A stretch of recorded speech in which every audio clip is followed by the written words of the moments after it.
हरिः ओं श्री गुरुभ्यो नमः हरिः ओं। ॐ शन्नो मित्रशं वरुणः शन्नो भवत्वर्यमा शन्न इन्द्रो बृहस्पतिः शन्नो विष्णुरुक्रमः नमो ब्रह्मणे नमस्ते वायो त्वमेव प्रत्यक्षं ब्रह्मासि त्वमेव प्रत्यक्षं ब्रह्म वदिष्यामि ऋतं वदिष्यामि सत्यं वदिष्यामि तन्मामवतु तद्वक्तारमवतु अवतु माम् अवतु वक्तारम्। ॐ शान्ति शान्ति शान्तिः। ॐ सहनाववतु सहनौ भुनक्तु सह वीर्यं करवावहै तेजस्विनावधीतमस्तु मा विद्विषावहै। ॐ शान्ति शान्ति शान्तिः। सदाशिवसमारम्भां शङ्कराचार्यमध्यमाम् अस्मदाचार्यपर्यन्तां वन्दे गुरुपरम्परां। श्रुतिस्मृतिपुराणानाम् आलयं करुणालयं नमामि भगवत्पादं शङ्करं लोकशङ्करं शङ्करं शङ्कराचार्यं केशवं बादरायणं सूत्रभाष्यकृतौ वन्दे भगवन्तौ पुनः पुनः। ईश्वरो गुरुरात्मेति मूर्तिभेदविभागिने व्योमवद्व्याप्तदेहाय दक्षिणामूर्तये नमः। निधये सर्वविद्यानां विषजे भवरोगिणां गुरवे सर्वलोकानां दक्षिणामूर्तये नमः। ॐ नमः प्रणवार्थाय शुद्धज्ञानैकमूर्तये निर्मलाय प्रशान्ताय दक्षिणामूर्तये नमः।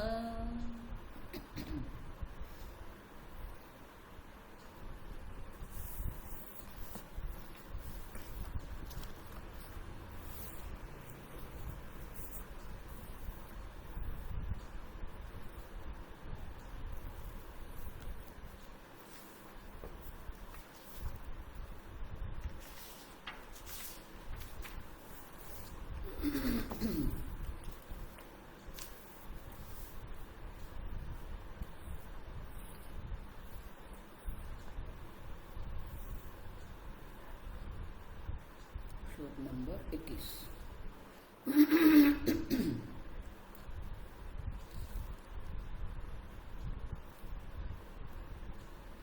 सत्ताचितिर्द्वयं व्यक्तं सत्ताचितिर्द्वयं व्यक्तं धीवृत्योर्घोरमूढयोः शान्तवृत्तौ त्रयं व्यक्तं शान्तवृत्तौ त्रयं व्यक्तं मिश्रं ब्रह्मेत्थमीरितं मिश्रं ब्रह्मेत्थमीरितं। 22। अमिश्रं ज्ञानयोगाभ्यां तौ च पूर्वमुदीरितौ आद्ये अध्याय योगचिन्ता ज्ञानमध्ययोर्द्वयोः 23। असत्ता जाड्य दुःखे द्वे मायारूपं त्रयं त्विदम् असत्ता नरशृङ्गादौ जाड्यं काष्ठशिलादिषु।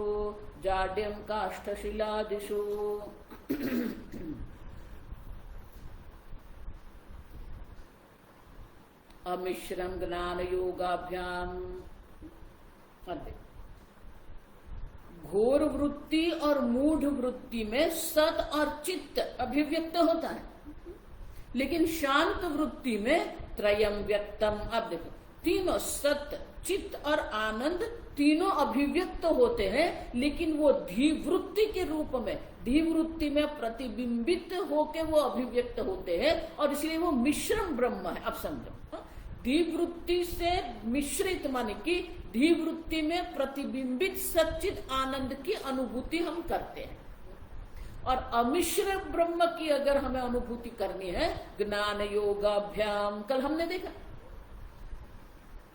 ब्रह्मानंदे योगानंद है, तो योगानंद माने वहां हमने देखा निधिध्यासन है, ध्यान की बात करते हैं कि निधिध्यासन के द्वारा हम वो ब्रह्म की अनुभूति करते हैं। ज्ञान माने कि आत्मानंद में और अद्वैतानंद में हमने देखा, और इसलिए कहते हैं कि इस प्रकार से सर्वत्र जड़ वस्तु में सत की प्रधानता है, प्राणियों में चित्त की प्रधानता है, देवताओं में आनंद की प्रधानता है। तो बोले कि फिर ये अगर ये सब सर्व का अधिष्ठान और सर्व का प्रकाशक ये सच्चिदानंद ब्रह्म मात्र है, अन्य कुछ है ही नहीं, आप समझो। तो फिर ये जो दिख रहा है, असत्ता दिखती है, जड़ता दिखती है, दुख दिखता है, आप समझो। सत्स्वरूप न जानने से असत्ता है, चित्त नहीं जानने से जड़ता है, आनंद नहीं जानने से दुख है, आप देखो।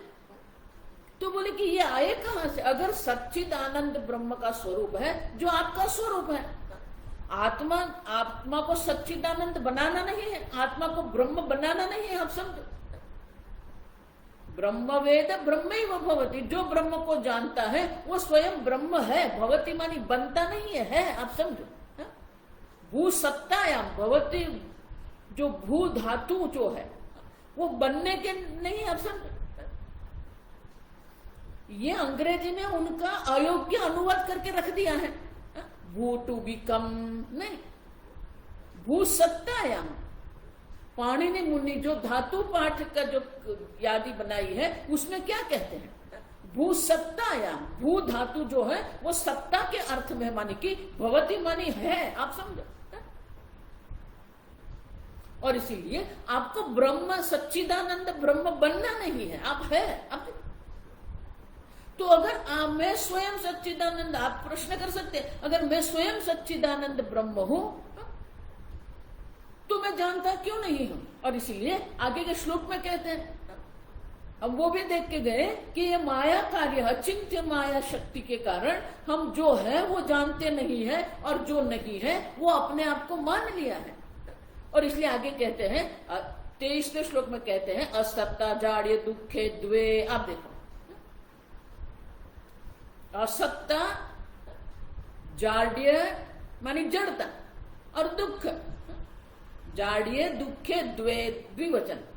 माया रूपम त्रयम तु इदम, इदम त्रयम, ये तीन जो है वो माया का रूप है। असत्ता जिसको हम कहते हैं, जड़ता हम जिसको कहते हैं, दुख हम जिसको कहते हैं, वो माया का रूप है, आप समझो।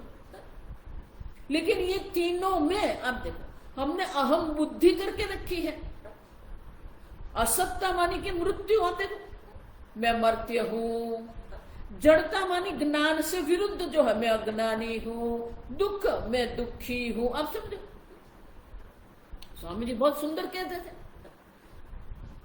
कि अज्ञान समस्या नहीं है, मैं अज्ञानी हूं ये समस्या है। दुख समस्या नहीं है, मैं दुखी हूं ये समस्या है, आप समझो। मृत्यु समस्या नहीं है, लेकिन मैं मर्त्य हूं ये समस्या है। हमने जो एक तादात्म्यपन करके जो रखा है वो तादात्म्यपन हमारी समस्या है। अब समझो, जगत है तो मृत्यु भी है, जड़ता भी है, दुख है, लेकिन उसमें जो हमने अहम बुद्धि करके रखी है वो हमें दुखी कर रही है। और इसलिए कहते हैं कि वहां से हमें अहम बुद्धि हटानी है। क्यों? क्योंकि ये तो माया रूप है, वो आपका स्वरूप नहीं है। असत्ता भी माया का रूप है, जड़ता भी माया का रूप है, दुख भी माया का रूप है, आप है ही नहीं। अब देखो माया क्या है, हम देख के गए, या मां सा माया, जो है ही नहीं, फिर भी जो दिखता है उसे माया कहते हैं।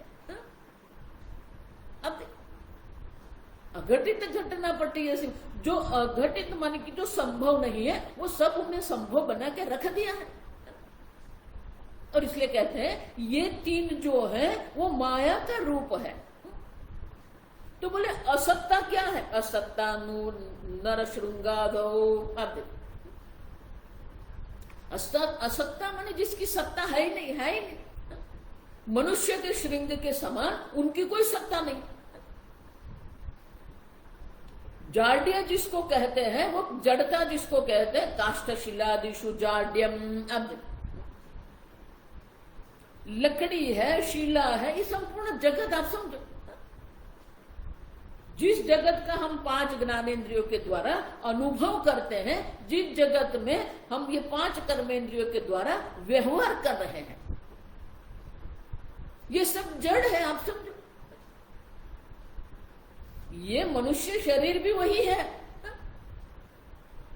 इदम शरीरम कौन्तेय क्षेत्रमिति अभिधि, ये भी क्षेत्र है, जड़ है आप। और इसलिए कहते हैं कि ये सब जड़ है।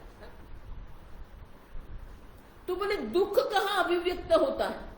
तो अगले 24वें श्लोक में कहता है, घोर मूढ़ धियोर दुखम, घोर मूढ़ धियोर दुखम, एवं माया विजृंभिता, एवं माया विजृंभिता, शांतादि बुद्धि वृत्त्यैक्य, शांतादि बुद्धि वृत्त्यैकात् मिश्रम ब्रह्मेति कीर्तितम, मिश्रम ब्रह्मेति कीर्तितम।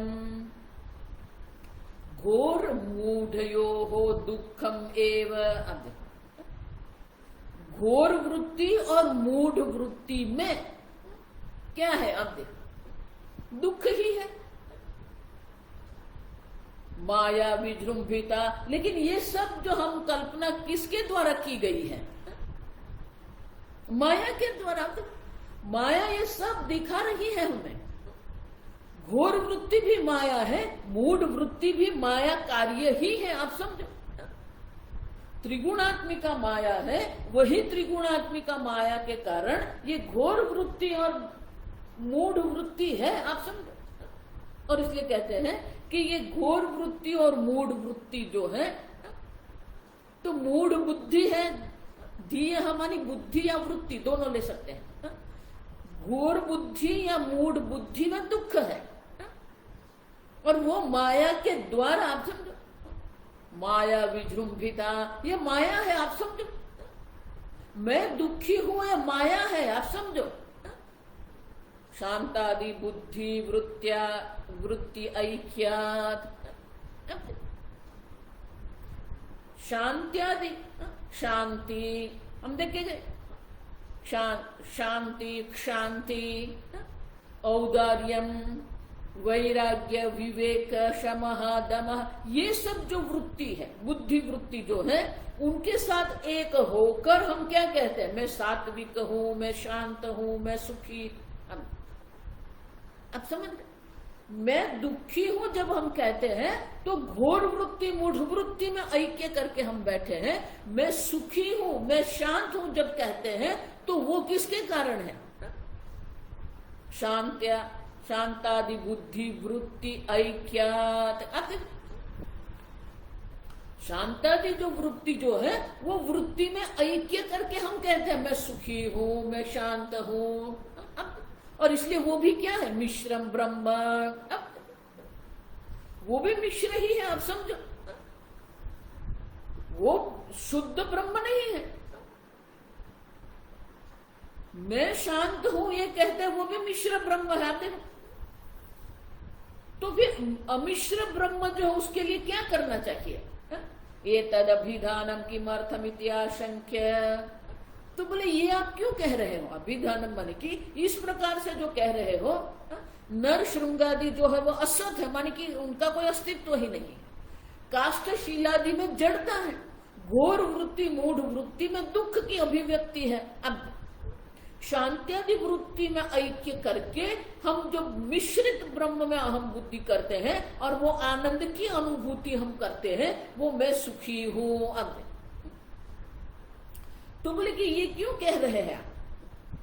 तो आगे के श्लोक में कहते हैं, एवं स्थिते त्रयो ब्रह्म एवं स्थिते त्रयो ब्रह्म ध्यातुमिच्छेत् पुमानसो ध्यातुमिच्छेत् पुमानसो नृशृंगादिमुपेक्षेते नृशृंगादिमुपेक्षेत शिष्टं ध्यायेद्यथा यथं शिष्टं ध्यायेद्यथा यथं। एवं स्थिते मानी इस प्रकार से जब हमारी ये समझ स्पष्ट होती है, असत्ता क्या है, जड़ता क्या है, दुख क्या है, शांति आदि वृत्ति क्या है, मिश्र ब्रह्म क्या है, चार है ना हमने। तो एवं माने इस प्रकार से जब हमें स्पष्टता होती है, तो ये स्पष्टता के कारण क्या होता है? अत्र यह ब्रह्म ध्यातुमिच्छेत् पुमानसो। जो ये शास्त्र श्रवण कर रहे हैं, जिसने ये देख लिया कि ये तो मिश्र ब्रह्म है, शुद्ध ब्रह्म जो है वो क्या है, तो उनके मन में उनकी ध्यान करने की इच्छा जागृत होती है। आप समझो, ब्रह्म ध्यातुमिच्छेत् पुमान असौ पुमान माने कि जिस मनुष्य ने इस प्रकार से जो विषयानंद का विश्लेषण जिसने श्रवण किया है, और किसी के लिए नहीं, जिसने इस प्रकार एवं स्थिति मानी इस प्रकार से जब हम शास्त्र श्रवण करते हैं, ये विषयानंद का विश्लेषण जब हम करते हैं, तो उनके मन में ये ब्रह्म के ध्यान करने की इच्छा जागृत होती है। और वो इच्छा जब जागृत होती है, वो ध्यान करने की उनके मन में इच्छा जब होती है, अब देखो तो क्या होता है? नरशृंगादिमुपेक्षेते। जब हमें ब्रह्म के ध्यान की इच्छा जागृत होती है, तो ये जो जड़ आदि जो है, नृशृंगादिम, जो असत है, जो जड़ है और जो दुख है, वो तीनों की उपेक्षा हम करेंगे। आप समझो, उपेक्षेत शिष्टम ध्यायेत् यथा यथम। समझ रहे?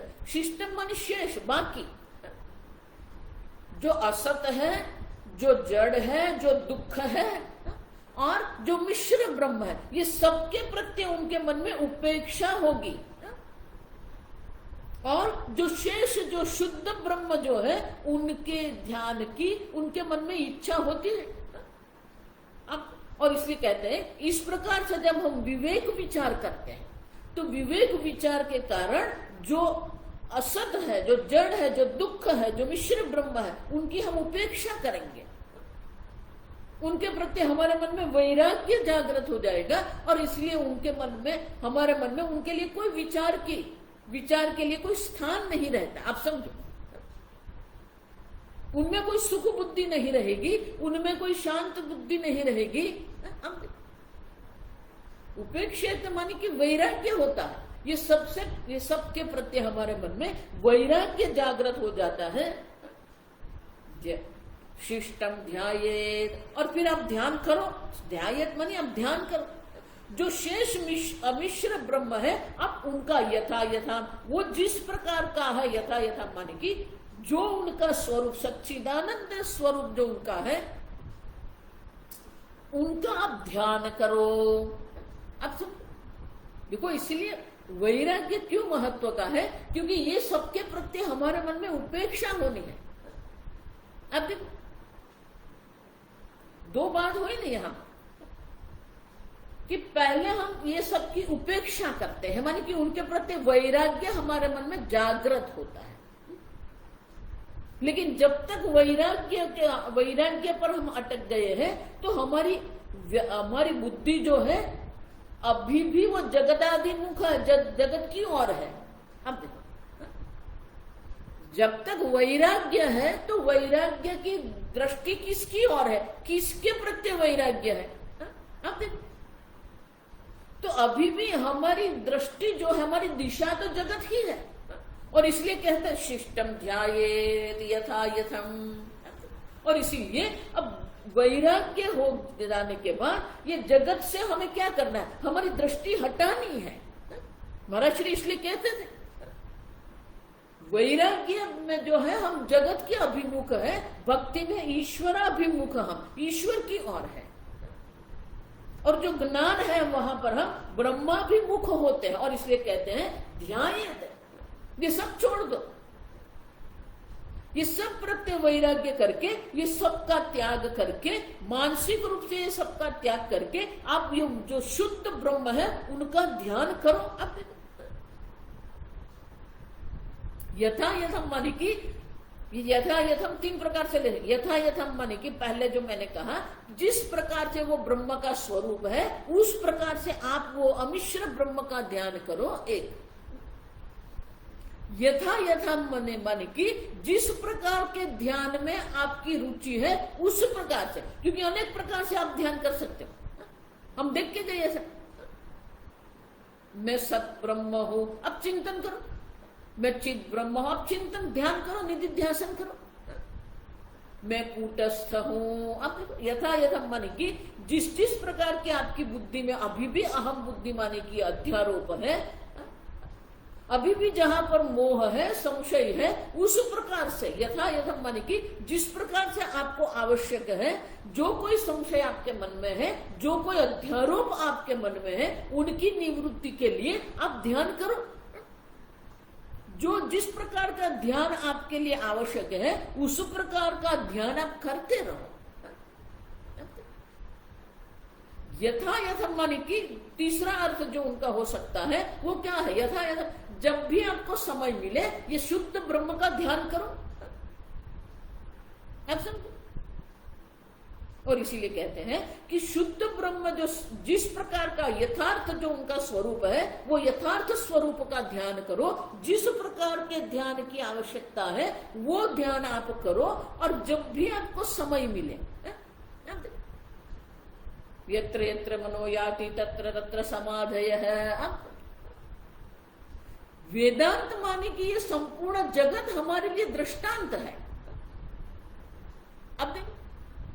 अब कोई भी वस्तु ले लो, कोई भी प्रसंग ले लो, वहां से आप ब्रह्म सच्चिदानंद ब्रह्म तक पहुंच सकते हो। एक बार आपके मन में ये स्पष्ट हो गया, फिर ये संपूर्ण जगत जो है, स्वामी जी कहते थे the whole creation is the example for me. क्यों? क्योंकि उसी से हम ब्रह्म की ओर जा सकते हैं, क्योंकि सबकी सत्ता, सबका अधिष्ठान, सबका प्रकाशक साक्षी चैतन्य आप है। आप क्योंकि सबका अधिष्ठान सच्चिदानंद ब्रह्म है, तो वो जो वस्तु है वही हमारे लिए सच्चिदानंद ब्रह्म के ज्ञान के लिए दृष्टांत बन सकता है। आप समझो, और इसलिए कहते यथा यथम ध्यायेत शिष्टम। शिष्टम पहले ये रहना, अब देखो ये शेष होना चाहिए हमारे मन में, ये सबके प्रति हमारे मन में वैराग्य हो जाना है। और जो बाकी रहता है, अब हमारे लिए शेष ब्रह्म नहीं है। आप समझो, ये बाकी शब्द जो है बहुत डेंजरस शब्द है। आप समझो, हम ये सब तो ठीक है, लेकिन अभी मान सरोवर दर्शन करने का बाकी है। ये तो ठीक है, अभी मुझे पुरस्चरण करने का बाकी, ये तो ठीक है, मेरी पुत्री का विवाह करना बाकी है।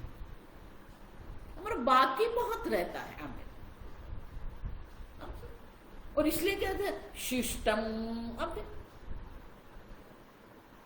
जो बाकी है वो ये ब्रह्म ज्ञान है, बाकी सब तो ठीक है। आप समझो, वो है कि नहीं है कोई संबंध नहीं है उससे। आपको अपनी मूलभूत समस्या अगर हल करनी है, उनका समाधान करना है, मैं मरते हूं, मैं दुखी हूं, मैं अज्ञानी हूं, ये उनका अगर निरूपण जो हम कर रहे हैं, उनकी निवृत्ति अगर हमें करनी है, असत्ता की निवृत्ति करनी है, जड़ता की निवृत्ति करनी है, दुख की निवृत्ति अगर हमें करनी है, तो ये जो बाकी मिश्र ब्रह्म जो है उनके ऊपर आप दृष्टि ले जाइए। आप समझो, वैराग्य ही नहीं, अब मुमुक्षु भी जो है उनकी दृष्टि भी किसकी ओर है, जिससे छूटना है उनकी ओर उनकी दृष्टि है। अब देखो, मुमुक्षु की दृष्टि भी संसार की और ये वो संसाराभिमुख ही है।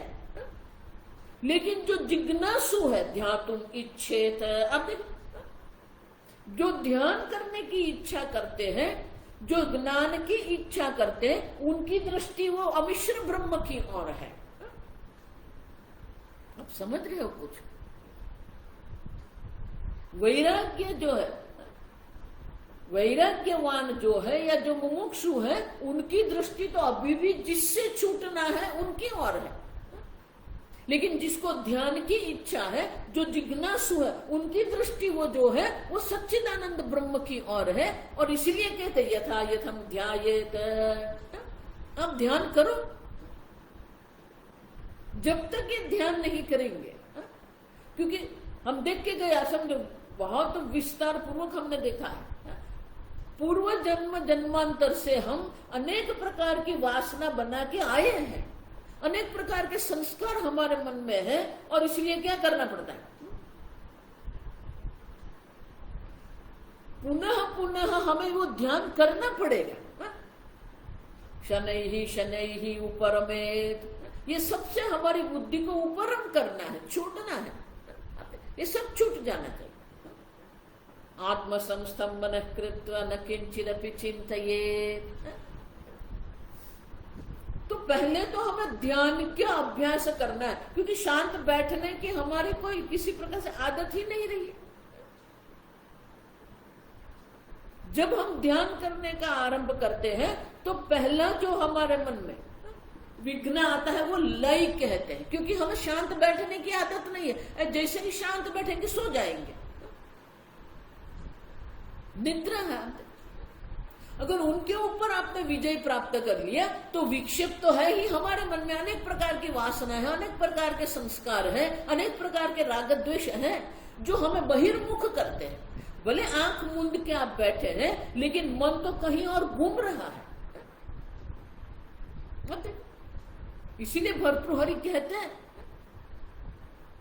वैराग्य शतकम में, वो भर्तृहरि अपने मन के साथ संवाद करते हैं कि हे मन, एक क्षण में तो स्वर्ग में चला जाता है, लेकिन एक क्षण में तो अपने स्वरूप में क्यों नहीं जाता है, ब्रह्म की ओर क्यों नहीं जाता है। आप देखो, तो ये विक्षेप है। जिसका ध्यान करना है उससे छोड़ के अन्य की ओर जाना, ये विक्षेप है। इसलिए भगवान क्या कहते, यतः यतः निश्चरति। अब जिस कारण से आपका मन बाहर विचलित करता है, विक्षिप्त तो होता है, ततः ततः नियम्य एतत्, उस कारण से आपके मन को आपको नियमन करना पड़ेगा, तो भी विक्षेप की निवृत्ति हो जाएगी। और एक बार विक्षेप की निवृत्ति हो गई, आत्म संस्तंभन कृत्वा न किंचिदपि चिंतयेत्। हमारे मन को वो जो शुद्ध ब्रह्म जो है, वो आत्मा का जो स्वरूप है, उनके मन हमारा आत्म संस्तंभन कृत्वा, मन को आत्मा में स्थिर कर दो, फिर अन्य किसी का भी नहीं करना। अब देख, तो बोले कि वो करेंगे, लय नहीं है, विक्षेप नहीं है, तो वो तीसरा जो विघ्न है वो भी आएगा। अब समझो,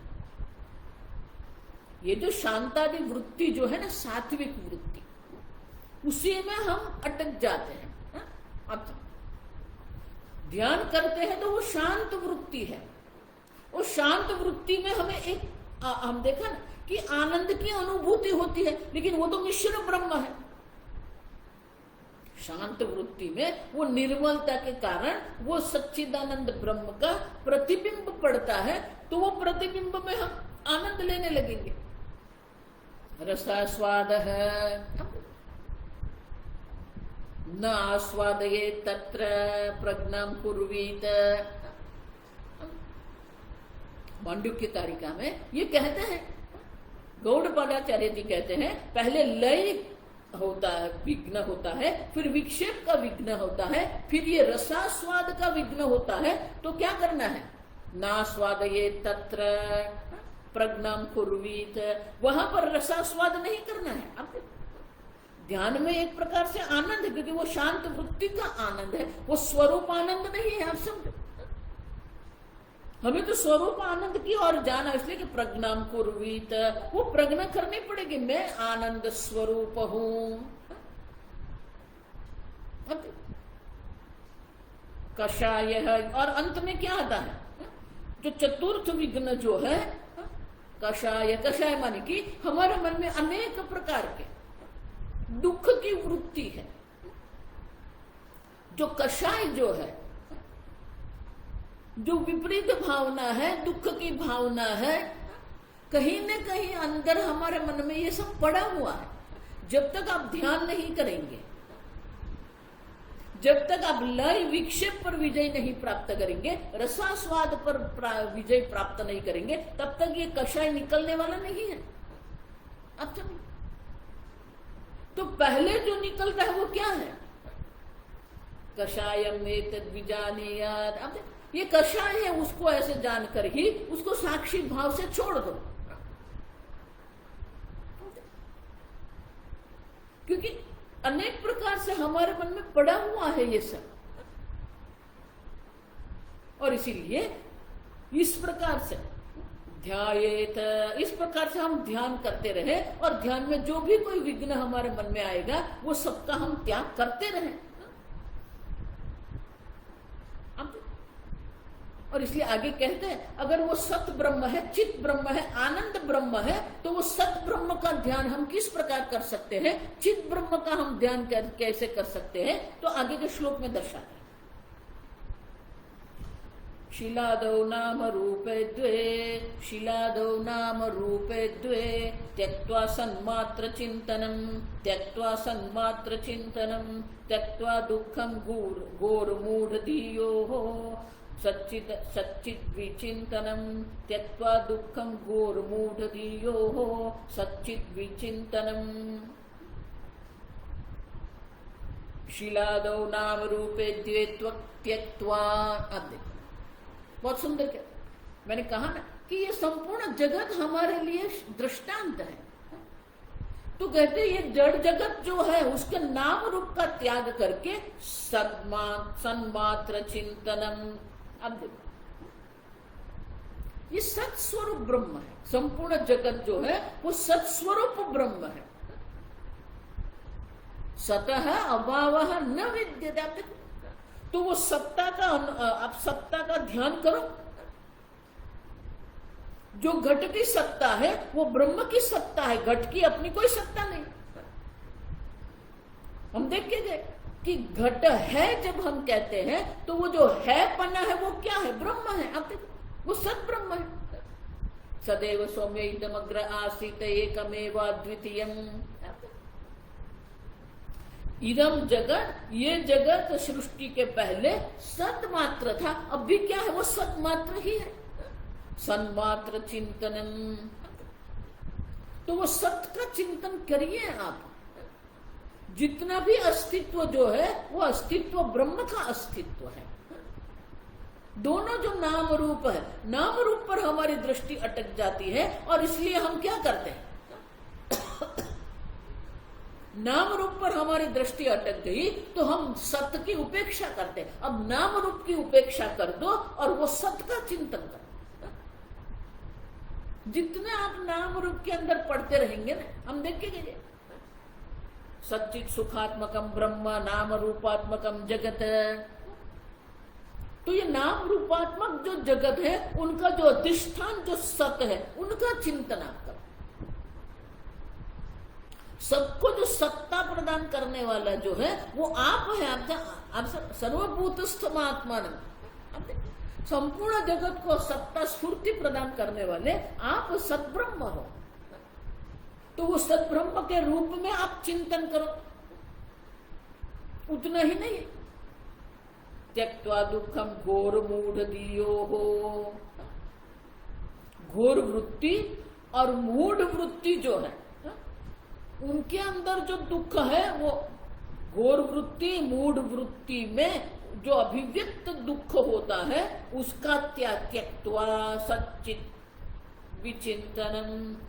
वो सत और चित्त का आप चिंतन करो। आप जितनी भी वृत्तियां जो है वो वृत्ति का अधिष्ठान जो है वो चैतन्य स्वरूप आत्मा है। तो वृत्ति के अधिष्ठान, वृत्ति में जो नाम रूप है, पुष्पाकार वृत्ति जब हम कहते हैं तो पुष्प नाम रूप का त्याग कर देंगे। तो पुष्प नाम रूप का त्याग हो जाएगा और जो बाकी है वो चैतन्य स्वरूप है। ये जगत पहले सत ब्रह्म था, अब भी सत ब्रह्म है, जगत का नाश हो जाएगा, फिर वो वहां सत ब्रह्म है ही। अब समझ रहे? उसी प्रकार से वृत्ति की उत्पत्ति के पहले चैतन्य था, वृत्ति की उत्पत्ति के बाद उनका अधिष्ठान चैतन्य है, वृत्ति का नाश हो जाता है, जो रहेगा वो चैतन्य रहेगा। अब देखो, तो सत और चित जो है उनका चिंतन आप करो। प्रत्येक वृत्ति जो है, घोर वृत्ति हो या मूढ़ वृत्ति हो, वृत्ति का जो अधिष्ठान सच्चित जो है उनका चिंतन आप करिए। जगत में सद्रूप ब्रह्म का चिंतन करो। ये मूढ़ वृत्ति, घोर वृत्ति जब आपके मन में जागृत होती है तो उसमें आप सच्चित ब्रह्म का ध्यान करो। वृत्ति का अधिष्ठान भी चैतन्य है, वृत्ति का प्रकाशक भी चैतन्य है। अब देखो,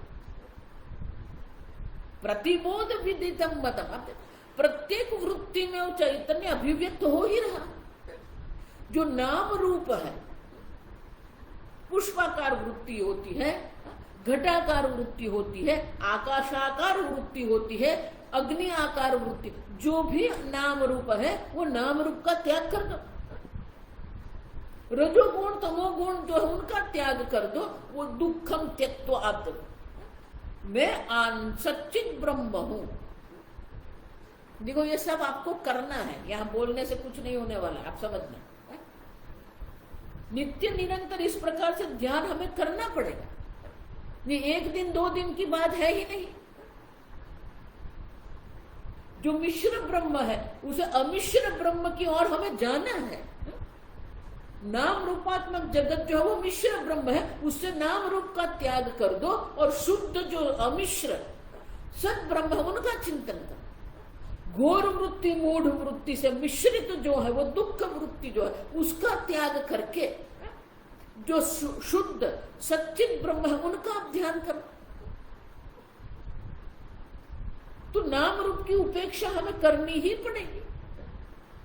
नाम रूप की उपेक्षा करेंगे तभी तो वो सच्चित जो वृत्ति में जो सत और चित ब्रह्म जो है उनका चिंतन हम कर सकते हैं।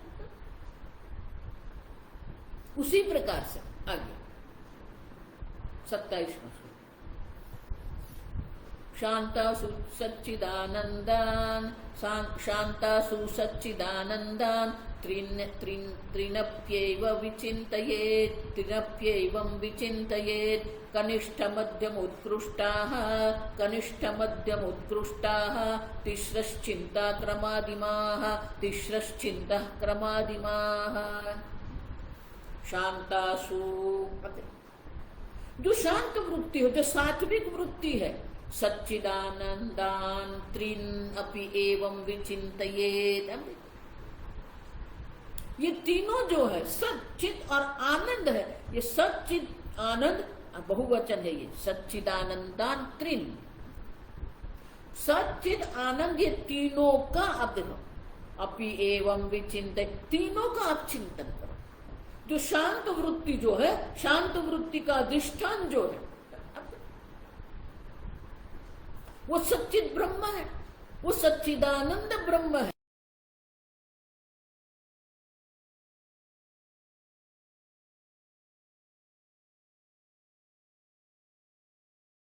हम ध्यान करते हैं और शांत वृत्ति जहां होती है तो वह शांत वृत्ति के सुख में हमें अटकना नहीं है। उनका जो अधिष्ठान जो सच्चिदानंद ब्रह्म है, वो सच्चिदानंद ब्रह्म जो है उनका हम ध्यान करें।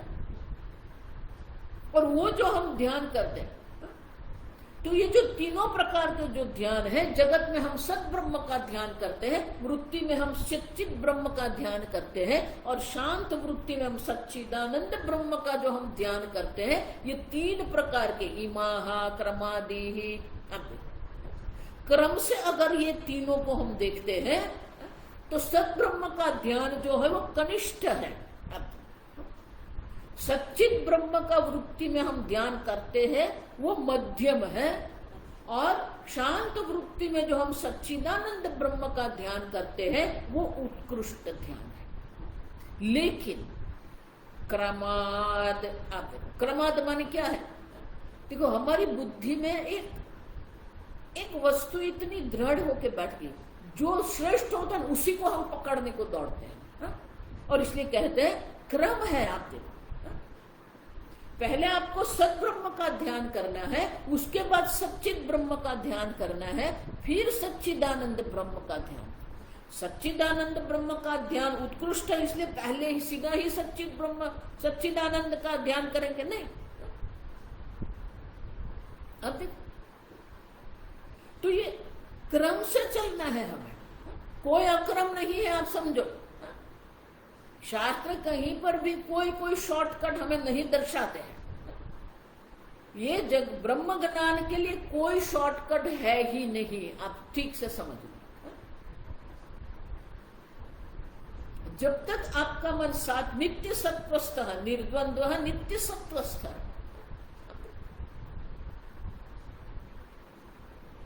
आप किसका चिंतन करते हैं ना, वो आपका व्यक्तित्व है। तो आरंभ करो, आप सद्ब्रह्म से आरंभ करो, सर्वत्र वो सद्ब्रह्म का दर्शन करो आप पहले, फिर वो सच्चिद ब्रह्म का ध्यान करो, फिर आप वो सच्चिदानंद का ध्यान करेंगे। और इसीलिए ये क्रम दर्शाते, देखो भगवान भी गीता में ये क्रम दर्शाते ही है। अब तो ये सगुण साकार में हमारी बुद्धि अटक गई है, हमारे मन में ये सगुण साकार।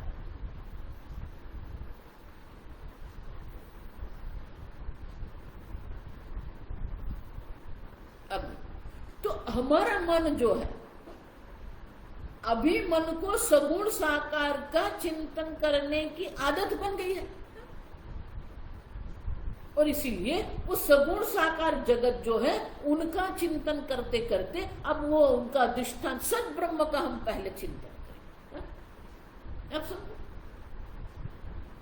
या तो फिर सगुण साकार ब्रह्म में सगुण साकार में हमारी बुद्धि अटक गई है, तो सगुण साकार ब्रह्म जिसको ईश्वर जो हम कहते, देखो इसलिए भक्ति पूजा पाठ सब आवश्यक, हम देख के गए ये सब, देव अर्चना भी आवश्यक है।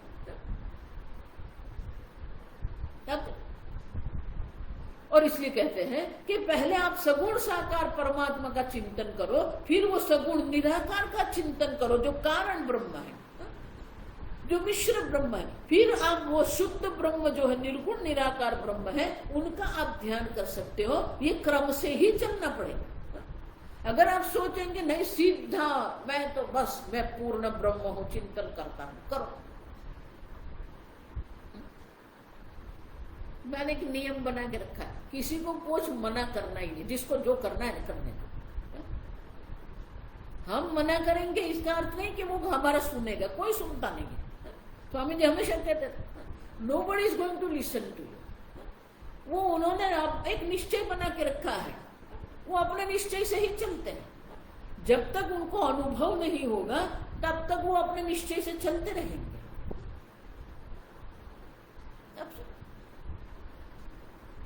सीधे सीधे कुछ नहीं होता। भगवान भी यही कहते हैं 12वें अध्याय में, अर्जुन पूछता है ना कि भगवान विराट का ध्यान करना श्रेष्ठ है या निर्गुण निराकार अक्षर ब्रह्म का ध्यान करना श्रेष्ठ है।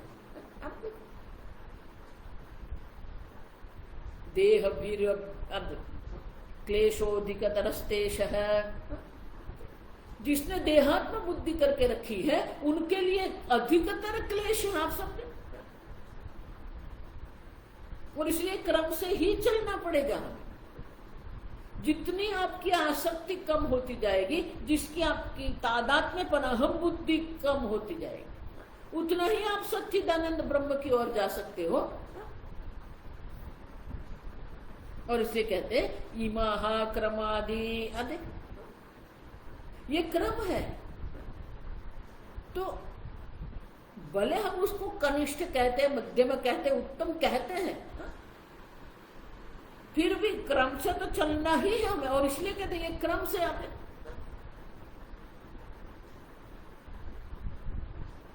मैया सक्त मना, पहले आप भगवान में तो आपका मन आसक्त करो, ये जगत की आसक्ति का त्याग कर दो। अनभिष्वंग पुत्रदार गृहादिषु, ये सबके प्रति अत्यंत आसक्ति रखने की कोई आवश्यकता नहीं है। मयि च अनन्य योगेन भक्ति अव्यभिचारिणी। तो पहले परमात्मा में अव्यभिचारी भक्ति होनी आवश्यक है, कोई विकल्प नहीं। आप समझना, आप सोचते हैं कि नहीं मैं तो ये हूं, मैं तो वो हूं, मैं तो ये करता हूं, मैं तो वो करता हूं, इसलिए मुझे पूजा की आवश्यकता नहीं, मुझे मंदिर जाने की आवश्यकता नहीं, मुझे जप करने की आवश्यकता, कोई विकल्प आपके पास नहीं है। आप समझना, ये सब आवश्यक है। प्रत्येक दिन आप मंदिर जाइए, प्रत्येक दिन आप पूजा पाठ करिए, ये दैनिक क्रम है, कोई विकल्प नहीं है आपके पास। अगर आप विकल्प देखते रहते हैं तो देखते रहो, कोई बात नहीं है। इस जन्म में, अगले जन्म में आपको समझ में आएगा कि ये सब विकल्प कोई आवश्यक नहीं है, भक्ति आवश्यक है। पुनः पुनः भगवान कहते रहते हैं, प्रथम दूसरे अध्याय से भगवान एक मत पर माने कि आप ईश्वर परायण बनिए पहले। अभी हमारी बुद्धि जगत परायण है, संसार परायण बुद्धि है, तो पहले हमें ईश्वर परायण बनना पड़ेगा, ईश्वर की शरणागति स्वीकारनी पड़ेगी। कर्माध्यक्ष ईश्वर है, कर्म फलदाता ईश्वर, ये सब आवश्यक है। तब आपका मन शांत होगा, तब आपके मन में शांत वृत्ति आएगी। नहीं तो हम अपने ही प्रारब्ध से लड़ते रहते हैं। स्वामी जी कहते थे, हम ये जगत से नहीं लड़ रहे हैं, हमारा संघर्ष ये जगत में नहीं है, हमारा संघर्ष हमारे ही प्रारब्ध से, उसको वाई भी अंग्रेजी में कहते हैं। मेरे साथ ऐसा क्यों होता है?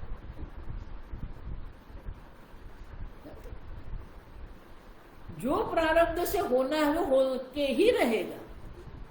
तो आप प्रारब्ध से प्रारब्ध का विरोध करके कहां जाएंगे आप? फिर वो प्रारब्ध का विरोध हम ऐसे करते हैं कि फिर हम अन्य पर दोषारोपण करना आरोप कर देते, इसके कारण ये, किसी के कारण कुछ नहीं होता है। हमारा प्रारब्ध ही जो है वो ही आएगा। हमारे प्रारब्ध में दुख है तो दुख आने वाला ही, हमारे प्रारब्ध में सुख है तो सुख आने वाला ही है। आप समझ, जो अनुकूलता प्रतिकूलता हमारे जीवन में है वो अनुकूलता प्रतिकूलता रहने वाली ही है, क्योंकि हमारा प्रारब्ध है। फिर उसके लिए हम किसी और को दोषारोपण करते हैं। अब समझो, उतना ही नहीं, लोग एक ही वस्तु अनेक बार कर, माने कि एक ही गलती, एक ही भूल अनेक बार करते रहते हैं। एक बार करो आप, 2 बार करो आप, 3 बार करो, पुनः पुनः क्यों करते हो आप? अब समझो, ये जब तक हम ईश्वर को कर्माध्यक्ष और कर्म फल दाता के रूप में स्वीकारते नहीं है, तब तक ये प्रारब्ध से हमारा संघर्ष रहेगा।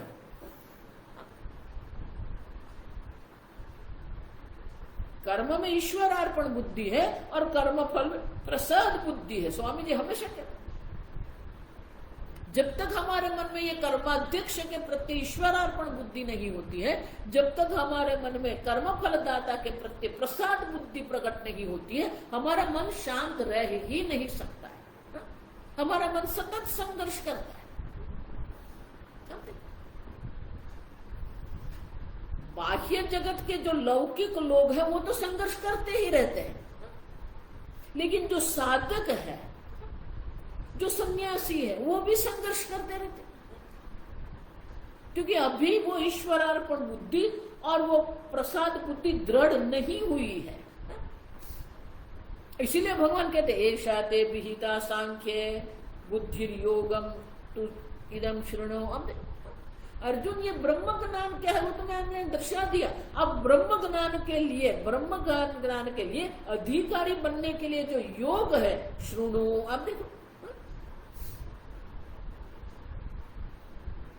कायेन मनसा बुद्ध्या केवल इंद्रियैरपि योगिनः कर्म कुर्वन्ति संगम त्यक्त्वा आत्मशुद्धये।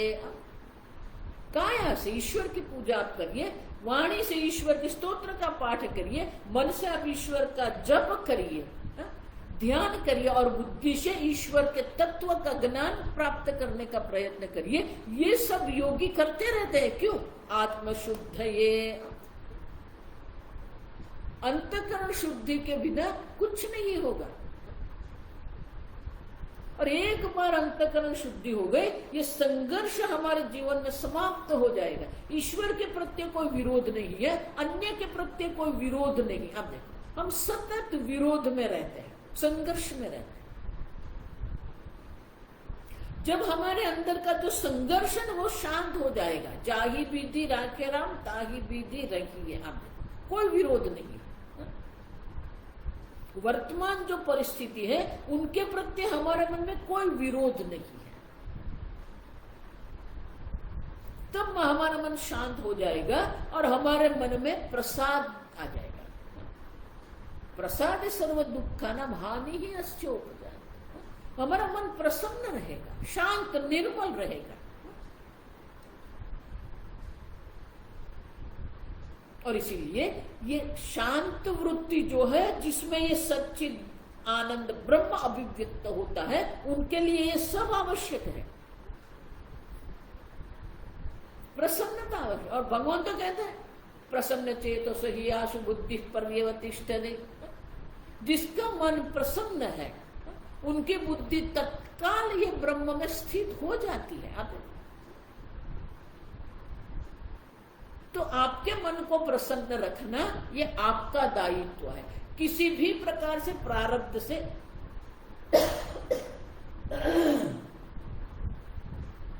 कोई संघर्ष नहीं करना। स्वामी जी कहते थे कि अब कल्पना तो करो, उस मन की कल्पना करो जिसमें कोई संघर्ष नहीं है, विरोध नहीं है, अपेक्षा नहीं है। तुल्य निंदा स्तुतिर मौने शुभाशुभ परित्याग। देखो ये मन है, शुभ है अशुभ है सब होता रहता है। आप संघर्ष क्यों कर रहे हैं? संघर्ष मुक्त हो जाइए आप, तब वो शांत वृत्ति होगी। तभी आपको ये सच्चिदानंद ब्रह्म का आप ध्यान कर सकते हो। महाराज ने उसको व्यक्तित्व निर्माण कहते थे। स्वामी जी उनको प्रसन्न चेत माने चीयरफुल एक्सेप्टेंस, प्रसन्नता पूर्वक जो भी आपका प्रारब्ध है, जिस प्रकार से आपका प्रारब्ध प्रकट हो रहा है, आप उनका स्वीकार कर लो।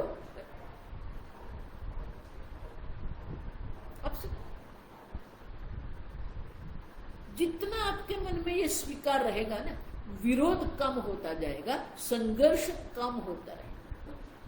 अब जब संघर्ष मुक्त हो जाएंगे तो फिर ये सच्चिदानंद ब्रह्म का ध्यान आपके लिए सरल बन जाएगा। और इसलिए कहते वो उत्तम है, लेकिन सीधे उत्तम को हम नहीं पकड़ सकते, क्योंकि हमारे मन में जो भी कोई संघर्ष विरोध जो है उसका त्याग हमें करना है। और भक्ति ये श्रेष्ठ साधन है जिसके द्वारा हम संघर्ष रहित जीवन जी सकते हैं। कोई संघर्ष कोई विरोध नहीं, मुक्त हो जाइए सबसे। आपका मन इतना शांत रहेगा ना कि किसी भी परिस्थिति में आप योग्य निर्णय भी ले सकते हैं, योग्य प्रकार के कर्म भी कर सकते हैं। स्वामी जी इसलिए कहते थे ज्ञानी कोई भी कार्य करेगा इतना उत्तम कार्य होगा वो, क्योंकि उनका मन शांत है, कोई विक्षेप मन में नहीं है, कोई संघर्ष मन में नहीं है, तो प्रमाद की कोई संभावना नहीं है, वो उत्तम कार्य ही रहेगा। और इसलिए कहते हैं ये क्रम से हमें चलना है कि पहले ये सत का ध्यान करिए, फिर सच्चिद ब्रह्म का ध्यान करो, फिर सच्चिदानंद ब्रह्म का ध्यान जो उत्तम है वो हम कर सकते हैं। आगे कहते हैं ये ध्यान के बारे में कहते हैं वो कल भी। ओम स्वस्ति प्रजाभ्यः परिपालयन्ताम् न्यायेन मार्गेण महिं महिषाः गोब्राह्मणेभ्यः शुभमस्तु नित्यम् लोका समस्ता सुखिनो भवन्तु, काले वर्षतु पर्जन्यः, पृथिवी सस्यशालिनी, देशो यक्षोभरहितः, ब्राह्मणाः सन्तु निर्भयाः। ॐ सर्वेषां स्वस्तिर्भवतु, सर्वेषां शान्तिर्भवतु, सर्वेषां पूर्णं भवतु, सर्वेषां मङ्गलं भवतु, सर्वे भवन्तु सुखिनः, सर्वे सन्तु निरामयाः, सर्वे भद्राणि पश्यन्तु, मा कश्चित् दुःखभाग् भवेत्। असतो मा सद्गमय, तमसो मा ज्योतिर्गमय, मृत्योर्मा अमृतङ्गमय। ॐ पूर्णमदः पूर्णमिदं पूर्णात् पूर्णमुदच्यते, पूर्णस्य पूर्णमादाय पूर्णमेवावशिष्यते। ॐ शान्ति शान्ति शान्तिः। हरिः ॐ। श्रीगुरुभ्यो नमः। हरिः ॐ।